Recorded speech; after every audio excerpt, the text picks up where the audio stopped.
So welcome everybody. Again, as I said, this is a session to give you some of the findings of the Rare Voices report, which was a report that was done nationally on the experience of those living with rare conditions affecting the bone marrow. So the charities, you can see the name of on this slide here, PNH Support, DBA UK, which is Diamond Black Fan Anemia, DC Action, which is dikeratosis, I said that wrong, congenita.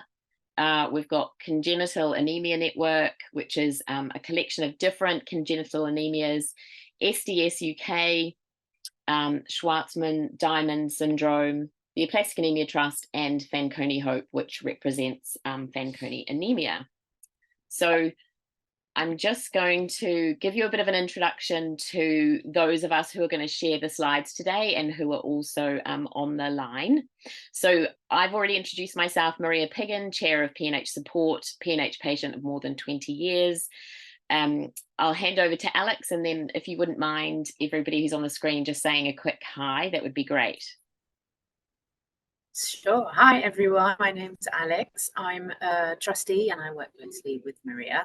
I've been a patient since 2017 and have been on trials and different types of medication and, like everyone else, juggles all the symptoms of our diseases. Over to you, Jane. Hi, I'm Jane Axton. I'm the scientific advisor and a trustee of DC Action, which is a charity that supports patients or people living with telomere biology disorders, which is quite a mouthful, and one of which is dyskeratosis congenita. And I work alongside Hilary, who's next on the list, so I'll hand over to her. Hi, I'm Hilary. My family's affected by dyskeratosis congenita. I'm actually a doctor myself, so we're really keen to get specialist clinics and actually some treatments for this condition. And we can see there's a lot of potential, but we as patients really need to speak up to make it happen. And it's a long project, but I'm confident it will happen. And working together makes it all the more powerful. So I guess Bob is next from Fanconi Hope.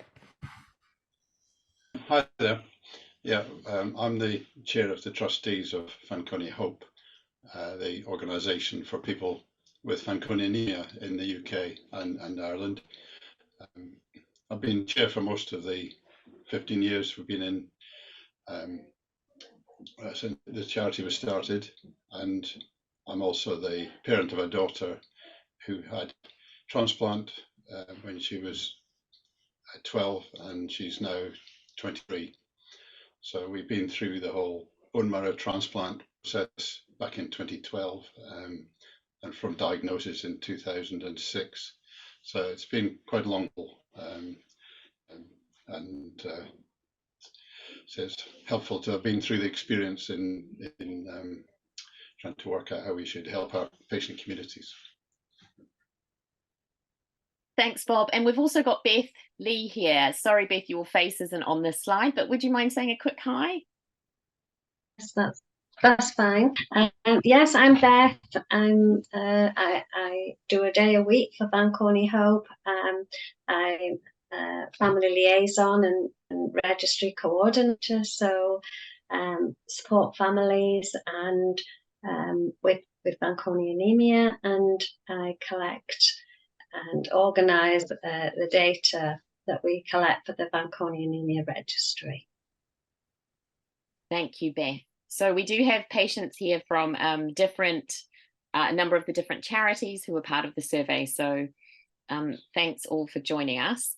So we'll get started. And as I said, please put your questions in the chat and we will come to them. So just how did this all begin? So in 2019, actually, we all sort of formed an informal alliance called the Together for Healthy Marrow Alliance, bit of a mouthful.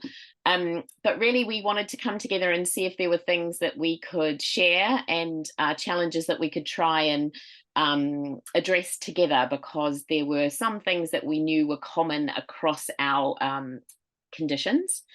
So 7 groups, which I've already pointed out, they're their logos are on the bottom right corner, and really just working together to see if we could share our knowledge and contacts to really benefit our patient groups. Our conditions are in some way related to bone marrow, which connects us, but some conditions are genetic, some are inherited, and some are acquired. So not all very the same, but do have things in common. So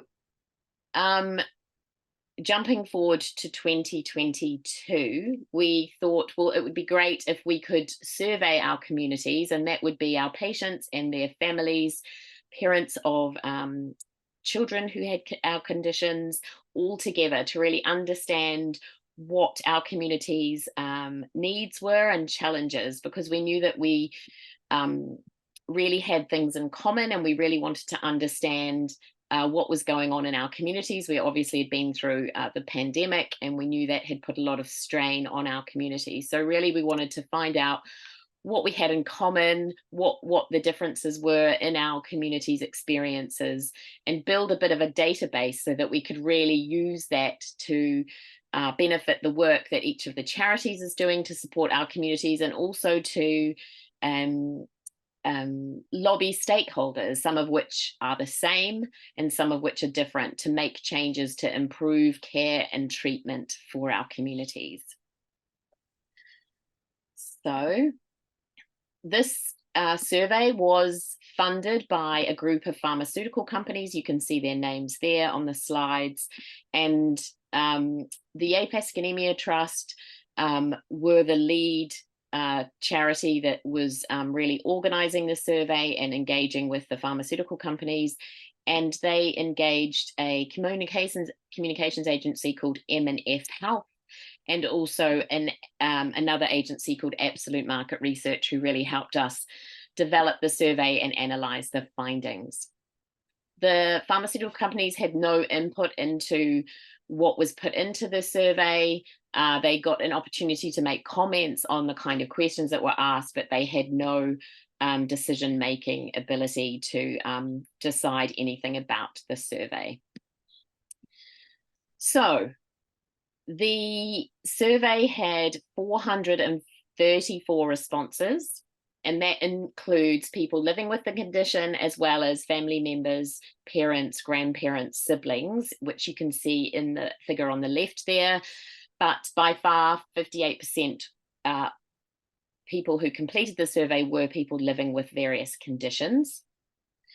On the right, you can see, I guess it's a timeline of how we went about designing the survey. So in July 2022, a steering group was formed that had one of each of our charities' board members or staff members on that steering group. Then in August, we asked everybody to try and pull together any existing knowledge or evidence that we had about our communities, and any challenges they'd been facing, if anybody had done any surveys or there'd been any evidence gathered. Then we also engaged what we call a community panel. So they were patients that came from each of our communities about what they thought was important to include in a survey, and we got them to inform the things that they thought were important. So it was very much a co-creation process. An insights paper was drafted in September 2022, which is really like a summary of what we'd found out that already existed, so that we didn't repeat things in the survey that had already been found out. Then we developed the survey in October 2022, and that was in collaboration with the patients that were representing each of the charities, as well as our steering group. Then the survey was shared across November, December, so a year ago, and patients and family members who completed the survey were asked at the end of the survey if they would be interested in being interviewed at a later stage. And those who said yes were interviewed in sort of January, February time of this year. It has taken a little while to get the report, the survey findings analysed and the report together, but hopefully those of you who have seen a copy of the report have seen how comprehensive it is, and it is really nicely designed, and that's where we are. So what we know is that it's really important when people fill in surveys or do any kind of research at all, how important it is to feedback. So that's one of the main reasons we're here today, to give you some feedback on something you did about a year ago, and give you the opportunity to understand what difference your involvement made and what will be done with the results. So I'm going to now move on to Alex, who's going to go through some of the headline results. So we're really just, we're not going to, the survey is the report is available for everyone. It was sent around, and we will send it around again and put the link in the chat if you haven't already seen it. But really, this is just a summary of the results for you. So I'll hand over to Alex. Thank you, Maria. Hi, everyone, again.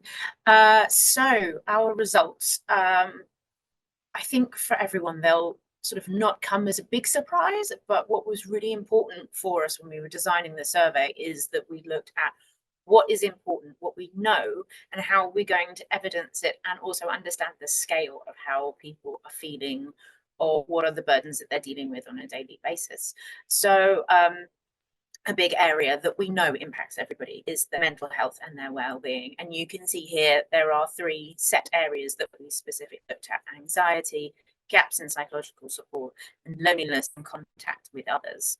Maria, can I have the next slide, please? Thank you. So I'll let you read the quotes, but as people who live with the disease, who work with people who are family members who've got various diseases, we know that anxiety is something that bears down quite heavily for everybody.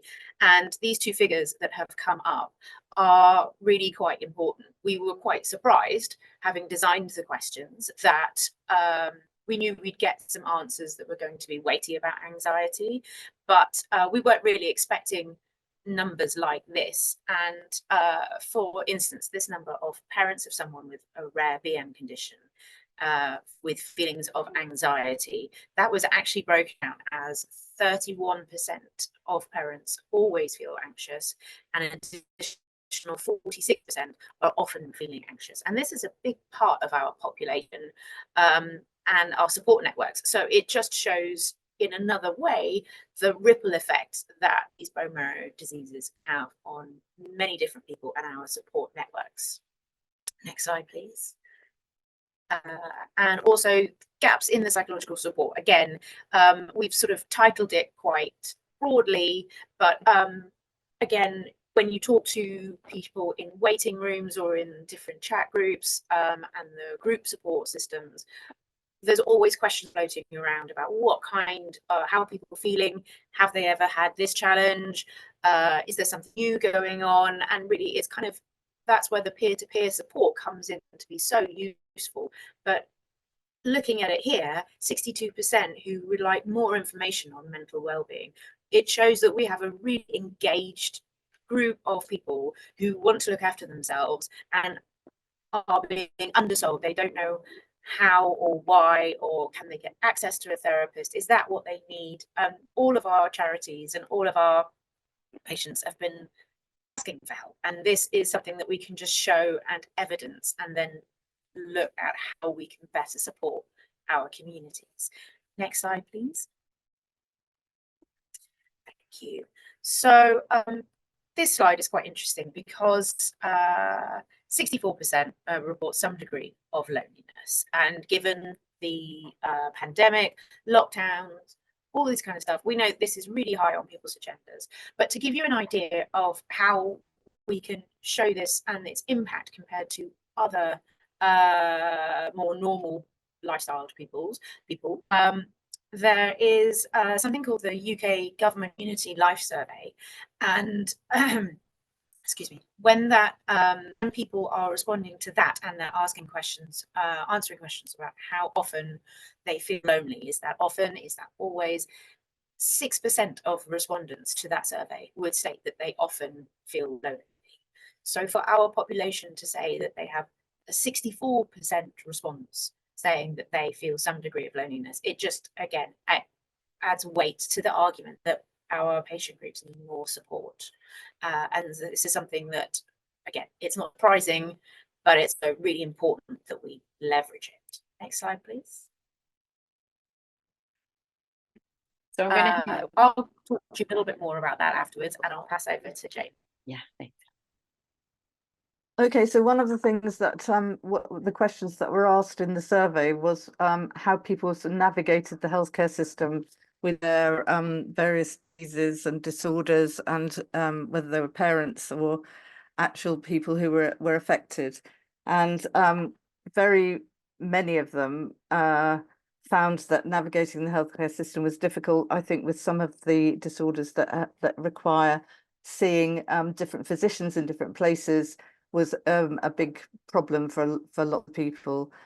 We also asked them about their satisfaction with the sort of integration of their care, which was if they needed to see more than one specialist. And we also asked them about whether they felt that the healthcare professionals that they dealt with actually were aware or had enough knowledge about the disorders that they were living with. So can you go on to the next slide, please? So 83% of people actually did know where to access information that they needed to help to manage their condition, and probably that through patient groups and people like us a lot of the time. 64%, which is not a huge number, felt confident to navigate the healthcare system in relation to their condition. 53%, so half of people, would like to receive additional support with keeping track of information, such as test results, and that's one thing that is difficult because we don't not in control, or we don't often have access to our own test results. 22% didn't feel confident in navigating the system, and 54% would welcome more advice and support with navigating the healthcare system. So I think that this is something that we as charities probably need to think quite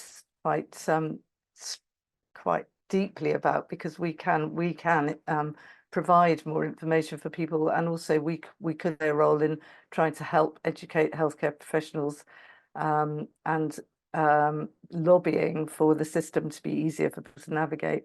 And you can hear the quote that there was one person who said that they've themselves built up various summary guides to hand to new consultants because they found themselves seeing a different doctor every time they went for a clinic appointment, and they had to explain the whole basis of their disorder every time they went to see somebody. So it was easier for them to hand over a piece of paper to explain to these doctors what the condition that they were dealing with was, which actually is not great. And I think we need to really think about how we can improve that. Next slide, please. Satisfaction with joined up care. So this is another thing which, lots of people who live these rare disorders experiences, that they have to see lots of different physicians in different places. 61% were satisfied with their core medical teams, but I think that varies a lot between conditions. 27% were quite satisfied with their medical teams. Only half of people thought that their test results were easily accessible. Half of them agree that the core medical profession team managing the condition directly have access to their medical notes. So that's not great either. If only half of people are confident that the physician they're standing in front of is fully aware of their condition. 90% of people didn't think that appointments took place within a reasonable number of locations. And certainly with the condition we represent, we know that people have to travel to various different locations to see different specialist physicians, which is really difficult and often takes a lot of time and a lot of effort. So, and this was another quote that came up, that specialist teams are only interested in one condition, but when you have many, you need a coordinator to oversee you as a whole person. And I think this is something that has been recognised by the rare disease people who are within the NHS, that integrated care is something that's very important. And there is a move to shift some of these specialised conditions into integrated care. And more on that later, because we're sending a letter to raise our concerns about how we need to be involved in this process. Next slide, please. And another thing that we certainly as a community find difficult, awareness of our condition amongst health professionals. And I've been recently to a few meetings, conferences, and have been very surprised about how little knowledge there is about, certainly about telomere biology disorders, but I'm sure it's the same with other conditions too. So 59% disagreed that general professionals outside of the core medical team have knowledge of their condition. So that's not a great figure. 34% feel that general NHS staff have or a very low understanding of their condition. 6% only feel that general NHS staff have complete understanding.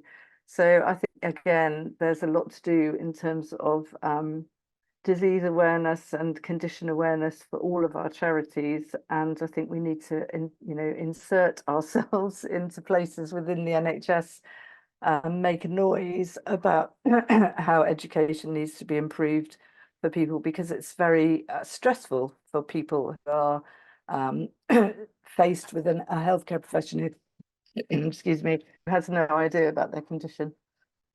Next slide, please.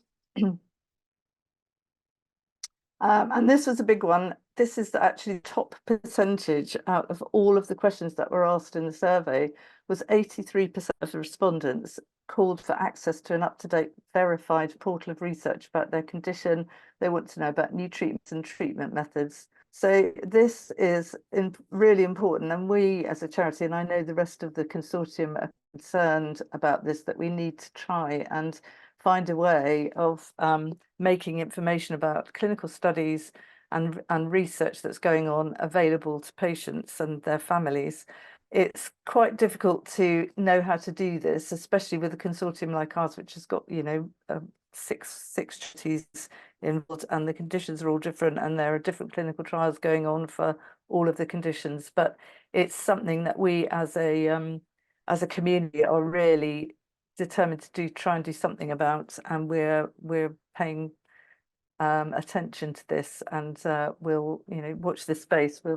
We want to try and improve access to this information for all our patients. Next slide, please. So I think this is back to me now. So thanks, Jane. So we talked, we asked in the survey about practical kind of things that our communities might face or have challenges with in terms of sort of living life with a rare condition. We looked at peer support between people, at support from wider networks such as families and friends, and also professionals, but also the charities that were part of this alliance asking these questions. We wanted to understand how much what we were doing was helping our communities. So it involved things like benefit support, accessing benefits, which we know is a big issue across our communities, and more on that in a bit. Public awareness, the general public, how their awareness or non-awareness of our conditions impacts our communities, and how helpful or not the support the charities that we are part of are to our communities, because we need to understand what we're doing well and what we need to do better to really serve the communities that we support. So the survey showed that 65% of people would really welcome access to information and research about insurance. So we frequently get asked these questions. I know in P&H support we do, about how to get travel insurance, which travel insurance companies do cover our condition, and also life insurance is a big issue for our communities, because obviously insurers are going to be particularly interested in asking questions about patients who have chronic long-term conditions. And I know it can be very difficult to obtain life insurance for some of our conditions. So that's something we wanted to find out, whether this was true for our communities, and 65% said that it was obviously important to them. Also up around the 60% mark was travel with conditions and the associated things that go with it. So some of our conditions have treatment, some don't, but traveling with a drug that you might need to take, and also what do you do if you're overseas and you need to see a doctor, and all of the things around being able to travel and get on with your life really whilst living with one of our rare chronic conditions. 58% were interested in, exercising. So really ways that they could do that because they understood how important it was, and really wanting more information about how to do this safely.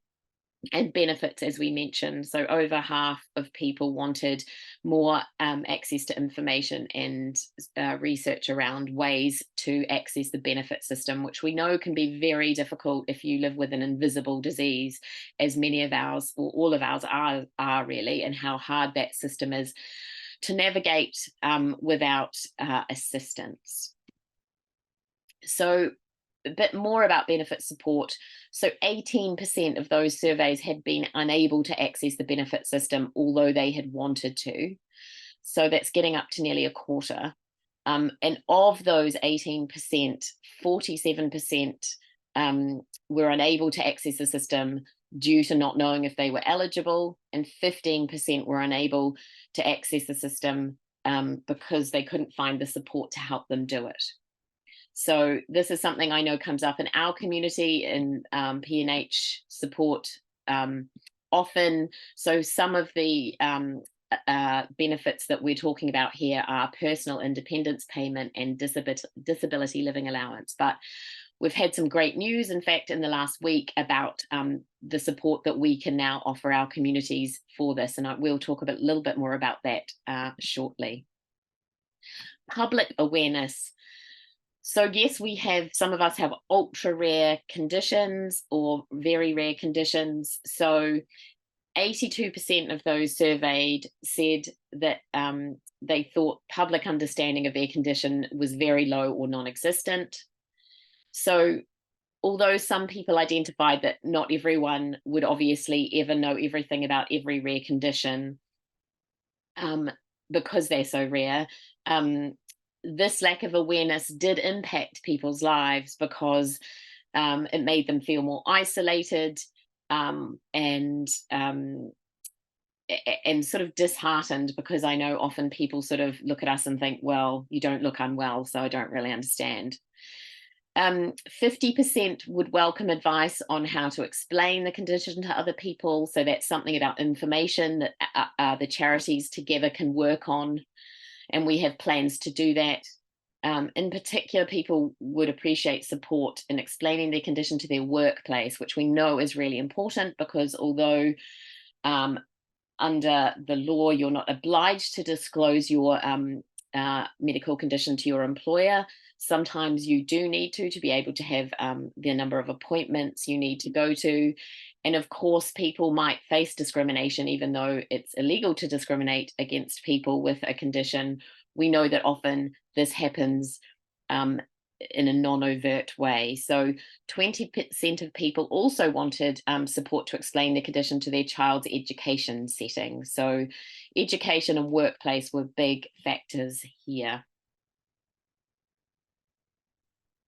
And we'll come to the charities aspect. So people said that they found support via mainly charities or online groups. I know a lot of us have closed Facebook groups, which people value to dip in and out of when they have questions, or they just want to vent or share with people who they know are in the same boat as them. And there was a general feeling that these support groups were particularly helpful in the early stage of diagnosis, and people thinking that, or really pleased that they'd found them, but really wished they'd found out about them sooner. And that's one of the things we want to try and do, is make sure people are aware of our charities as early as possible, so that we can really help them as much as we can from the very beginning. And other themes that came through about the support provided by charities was the importance of the charity support and the peer-to-peer support for families, and for mitigating the feelings of loneliness. So moving on to how we will respond, I'm going to go back to Alex for this section. Clearly, with all those other details, maybe Maria's back in, that there is a great need for psychological support for all of our charities, and it should be part of the care plan for each and every bone marrow condition patient that we have. In addition to that, all of our rare diseases should have access to specialised services that foster equal access to joined up integrated care. We know that for some of the charities and some of the conditions, they have a specialised service that looks after PNH, or I think, Jane, can you remind me which other charity has a service? Yes. So PNH has a specified service, which is an NHS covered by an NHS service specification, and so do some of the congenital anemias. But one of the things that we have discovered, as not especially as part of this survey, but actually just talking amongst ourselves, the 6 charities, is that the coverage by the NHS of these disorders is very variable. Some have these very detailed service specifications which detail how people should be treated and within time frames, etc., and others, like our condition, have none at all. So this is one of the things that we really want to try and do something about. And we've I've got the slide later, which I'll talk about a letter that we have pulled together to send to all aspects. Really, we want to send it to every level of the NHS to highlight these disparities in care. Thanks, Jane. That's a really great way of explaining it. Thank you very much. Next slide, please. Part of what has come up, and as you'll see with that huge number of 83%, is that it's really important, and it's one of our raison d'etres is to have improved access for patients, to have verified information on research and all the latest treatments and the upcoming clinical trials. And then additionally to that, we would like an accessible benefits system that takes into account all our rare diseases and the complexities that they have, and ensuring that our community gets a similar sort of support to those of people who are living with cancer diagnosis. So next slide, please. Lovely. So here on this, where it says considers all approaches, it's really important, and it's something that we want to advocate for, is that there is a holistic approach that considers the physiological, psychological, and the practical needs of our patients and their carers and families. And this could be something that links from feeling isolated if you're on an oncology ward to the simple and practical costs of traveling long distances to all of these appointments that we have mentioned, and dealing with different specialists along the way. It's clear that there's a web of support, and we want this to be more of a holistic support. And then we have this increased awareness among medical professionals, and how that impacts a patient's day-to-day life is something that we see as something that's very important.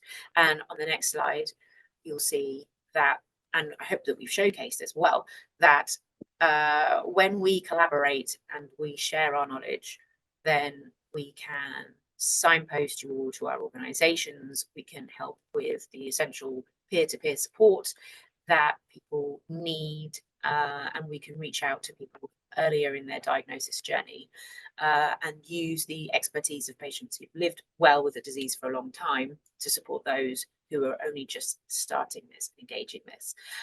You'll see here some of these statistics that have been collected from feedback where people have run conferences and family days there by CAN, by Fanconi Hope, and by PNH Support.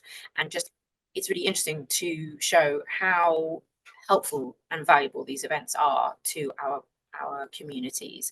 I think the 91% of feeling less isolated is a really strong figure, and I think if anyone has attended them, I once heard that someone said that talking to their PNH friends is like having a glass of wine.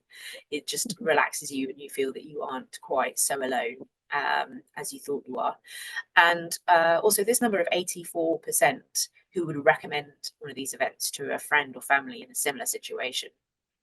To give you a scale of that, in terms of evaluating research and looking at how well projects work together, normally if you get a measure of above 80% who think that an event is so good they would recommend it, then that's considered to be a world-class statistic and show how important these events are, and that's something that we want to continue and ensure happen regularly.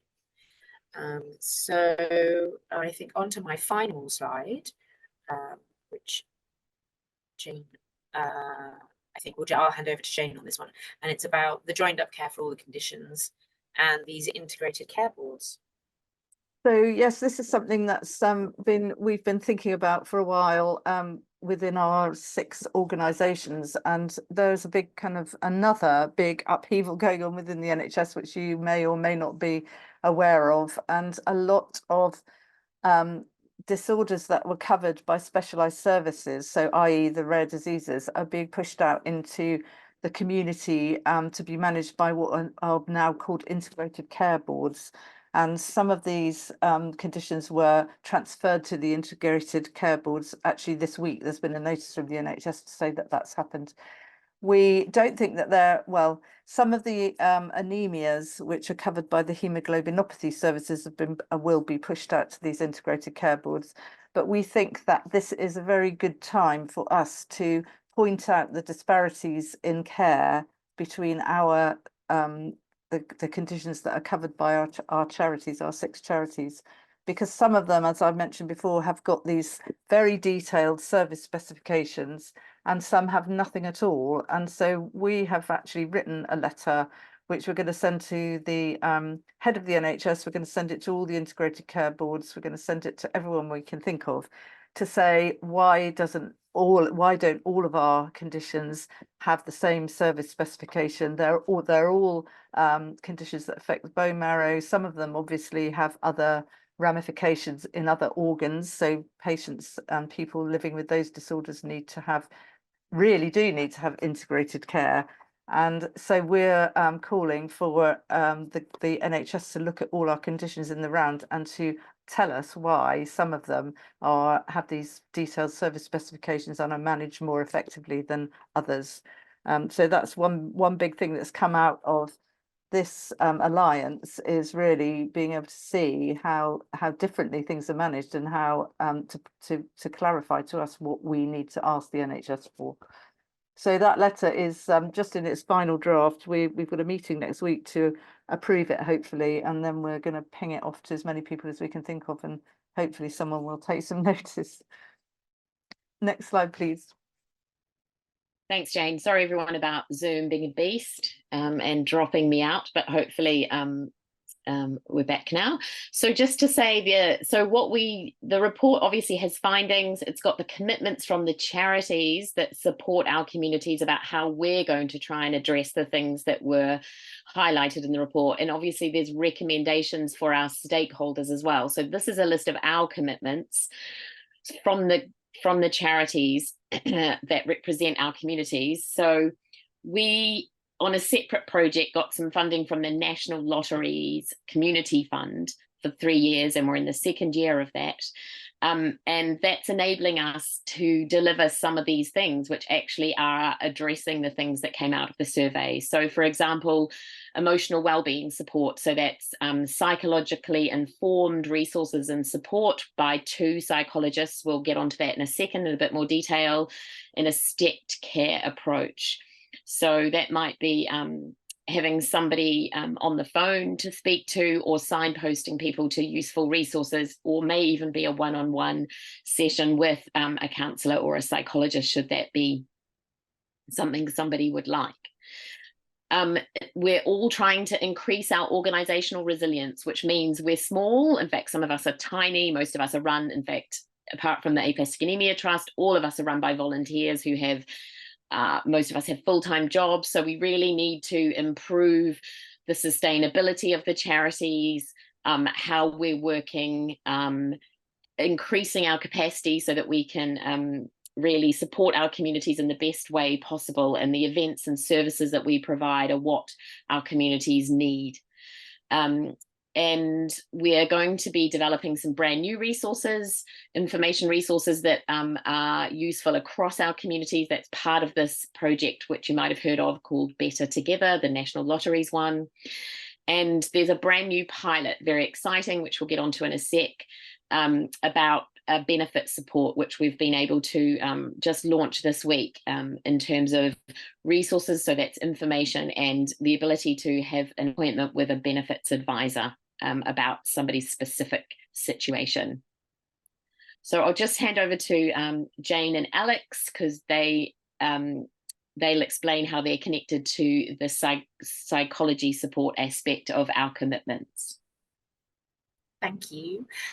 So here you can see photos of Leslie and Naomi, who are the psychology team working on the Better Together for Healthy Bone Marrow. God, it's always such a mouthful, that. So they have devised as Maria said, a stepped plan, and they have delivered training to an emotional wellbeing coordinator for each of the charities. For P&H Support, that is me, and for DC Action, that is Jane. Should anyone be feeling out of their depth, then there's a selection of different ways that they can be helped. So first off, it's to get in contact with their emotional wellbeing coordinator, so me, Jane, or some of the other charities. And some of us man telephones, some of us are on email, and we can help you work through if there's any of the current resources that would help. We have mindfulness courses that are run by Leslie and Naomi. They run at different times of the day, at different days of the week, and they can be about 6 to 8 weeks long. I think some people have really said that they found them very, very helpful and gave them a lot of tools to help them deal with the daily battles that come with living with chronic diseases. There's also fatigue workshops that they have there. I've attended one of Leslie's, and they are incredibly helpful. There are fatigue diaries in there. Just, again, tools to help you understand and think of different ways to manage yourself. And thereby also get used to other people's responses to you. And then on top of that, there is an avenue that we can look at, which is where you could ask for a chat with Leslie or Naomi and have a one-to-one, see what they advise, and then also they can offer counselling sessions. They can look at all of your different requests. Importantly, I want to note for everyone that there is a form that we need to send, and you would send to Leslie and Naomi if that is an avenue that you want to go down, and they look at those on a Thursday. So to get in contact with us as and when you need it, but to be aware that they will look at these once a week and get in touch is something that if you need urgent care, we would look at helping you in a different manner. Is there anything you want to add, Jane? No, I think that covers it. Thank you. Great. So just on the benefits, advice and support service, as I said, this is a really exciting development, and I hope many of you will see that this is going to be very useful for our communities and perhaps some of you on the call. So the impenetrable benefits process that many of the communities have battled with over the years. We have Robert, who is a benefits support advisor who we've managed to secure time from to have referrals sent through to him from our community. So the web page with all of the information about the different benefits and what they are is available there. There's a link there. Your relevant charity should all have sent you or will be sending you, because this really just happened this week, information about how to access this. But this, what you're seeing now, is a website that we all access to see this information. And on it, you can see the button here, referral form. And again, you would complete that and that would go through to Robert, and you would be getting in touch. He would get in touch with you and understand your individual circumstances. This is all free. This is all part of the Better Together National Lotteries funded project that covers all of our communities for the next 2 years. So please take advantage of this. This is hopefully going to be transformational for some of our communities who have really struggled with trying to get benefits and even understanding the complicated system that it presents. So You may have seen advertised on social media the videos that were produced as part of the survey project. So not only was there a report, but there were 2 videos made, one of Jovita, who lives with PNH, who's on the call with us today. Thanks for being here, Jovi. And another video of Lauren talking about her son who is living with aplastic anemia. So what I just quickly wanted to do was just say to Jovi, and ask her really what really inspired her to take part in this video, which has been really well received, and I think is very impactful about sort of life, being diagnosed with a chronic disease, especially when you're young, and you know, trying to get on with all of the things that life offers you, and you know, why you thought it was important to really be part of this video for the sort of world to understand. If you wouldn't mind telling us, it'd be fab, Jovi. Of course. I mean, as I say in the video, I feel like rare voices have to be the loudest because there are so few of us. But I know that it's really difficult to do that because health is such like a difficult topic to talk about. But I don't have any problem talking about my health, and I probably overshare with everyone in my life about my PNH and how it affects me, because it obviously affects everything in my life. And so I just thought I would take the opportunity to share my story, and I wanted people to be able to see what it is actually like to live with a rare condition, and go through, you know, like I was in school when I was diagnosed, and I went through university, and I've had, you know, I had a job, and now I'm doing a PhD. So like, I just wanted to share that you can do all this stuff, but everything is obviously affected, and I wanted to show what it is like to live daily with a rare condition like PNH. And seeing as I had that opportunity, I thought I would take it. Thanks, Jovi. Well, we're really grateful for you and for sharing it. And this week, I think Aberdeen Live did an article on you, so they're spreading the news, and hopefully maybe another PNH patient who might not know that there is communities out there of people that they can access to have support, or is just very inspired by your wise words in the video. So thank you so much for doing that. And yeah, so I am going to, we're nearly at the end. So let me just find my screen again. And so can you all see that slide, or have I lost it? Is it showing? Brilliant. So I guess what we just wanted to say is a bit of a call for action, really, because as I mentioned, we're all voluntary organisations except the Aplastic Anemia Trust. So we really still need all of your support. We would love anybody who can to volunteer in any way. There are lots of ways that you can volunteer, but please do think about whether that's something you can help us with to really support one another. So thanks, everybody. Any questions, email contact@pnhuk.org, or any one of your relevant contacts at the charities that you are linked with.